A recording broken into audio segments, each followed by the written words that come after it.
Denied for his skin, a silent call unleashes justice. When power meets prejudice, the skies will never be the same again.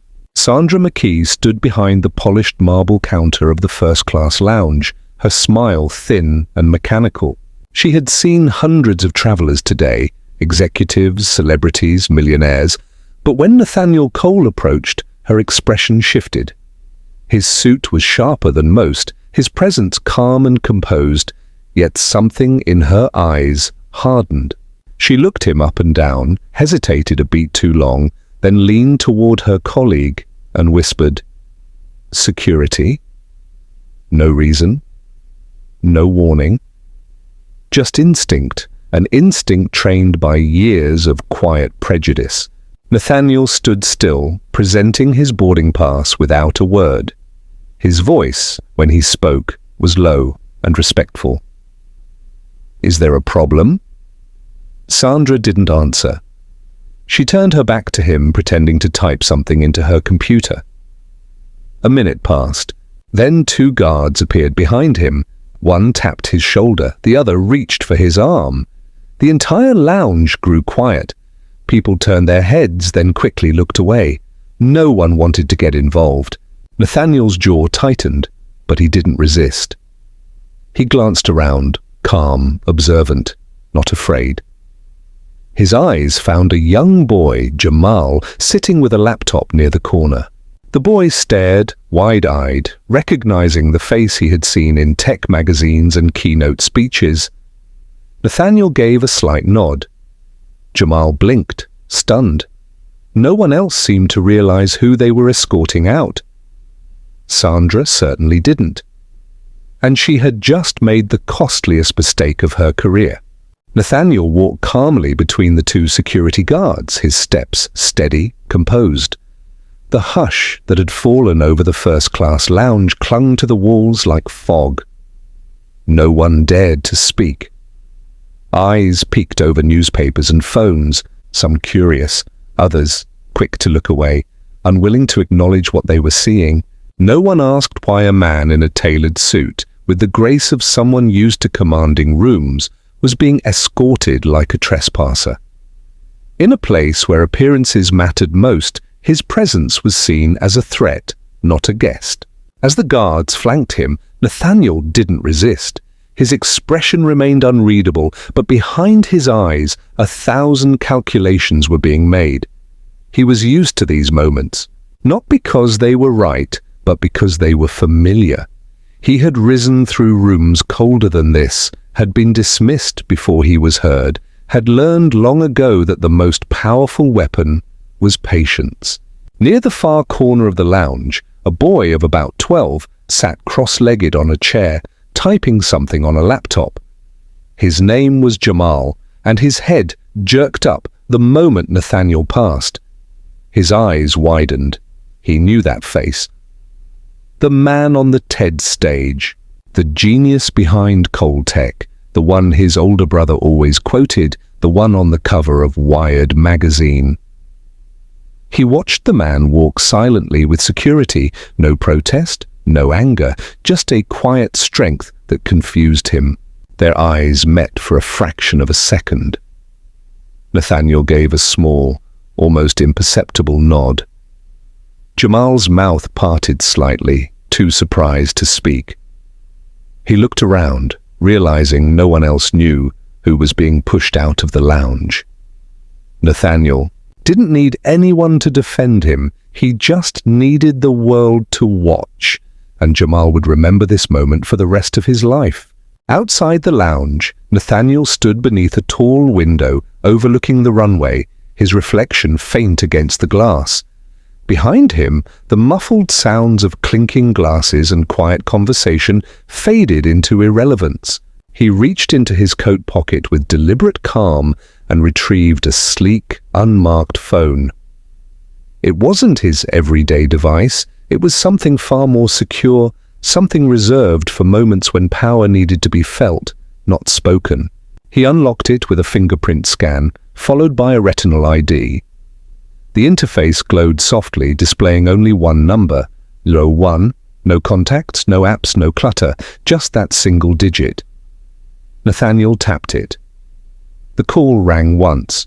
"Protocol, Raven, begin observation mode," he said quietly, each word crisp and emotionless. There was no response. There didn't need to be. The line went dead, and the wheels were in motion.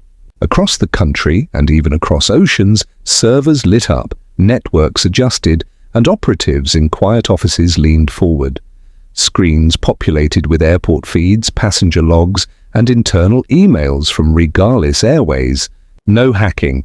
This was access already granted, permissions already owned. Nathaniel had invested in Regalis years ago quietly, strategically.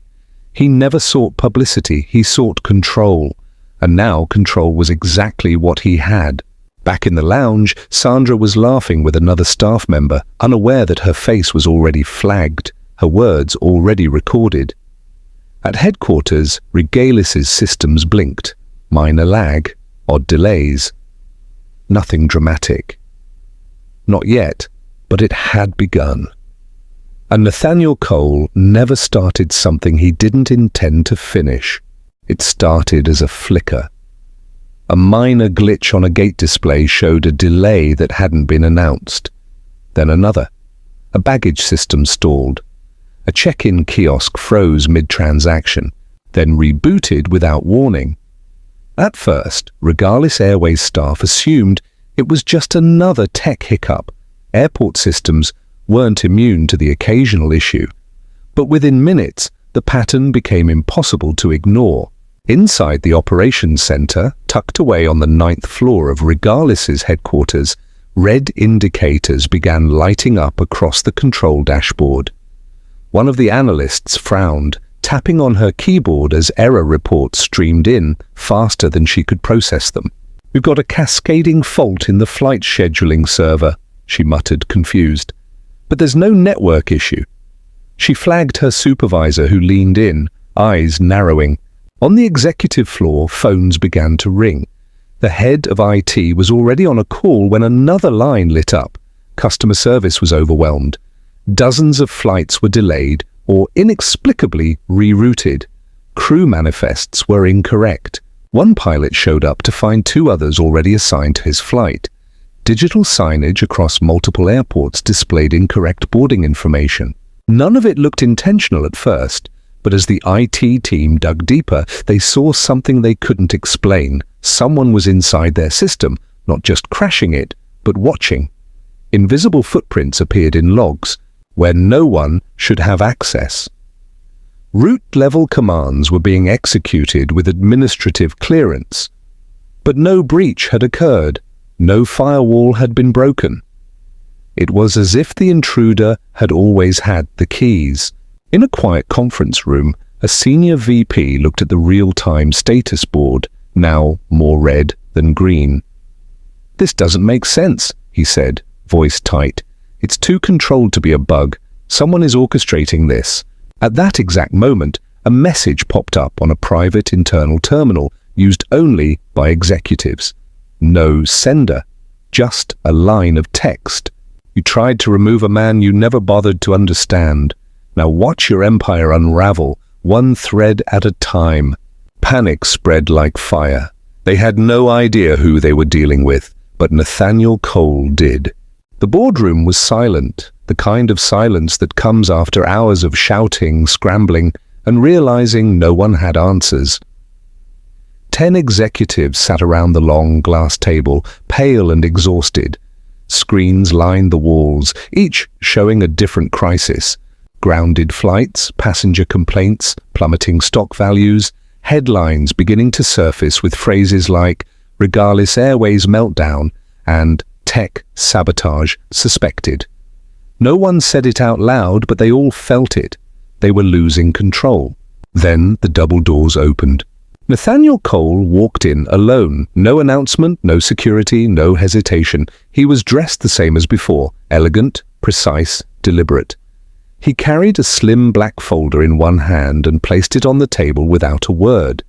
The CEO of Regalis, Daniel Hargrove, stood up instinctively, but his attempt to regain authority faltered under Nathaniel's calm, unwavering stare. "You," Hargrove said, voice thin with disbelief. "You have no right to be—" "I have every right," Nathaniel interrupted, not raising his voice. "I own 17% of Regalis Airways, and as of this morning, enough shareholder votes to trigger an emergency leadership audit." He opened the folder, revealing documents stamped with legal seals. "You'll find the papers in order. Your board has already received copies." Murmurs rippled through the room. No one moved. Nathaniel's gaze swept across the faces of the people who had allowed the system to protect their comfort while punishing his presence. "You judged me not by merit, not by name, not by contribution, but by color. A 30-second interaction by your staff triggered a global protocol your systems weren't ready for. Because while you were flying planes, I was building empires." Hargrove stepped forward, fists clenched. "This was retaliation." "This was accountability," Nathaniel replied, "and a warning." A moment passed. Then Nathaniel leaned in slightly. "Your airline, your brand, your careers, they will recover, eventually. But from this moment on, you will never again forget the cost of casual cruelty." No one spoke as he turned and walked out, the doors closing behind him with a quiet finality that echoed louder than any shout.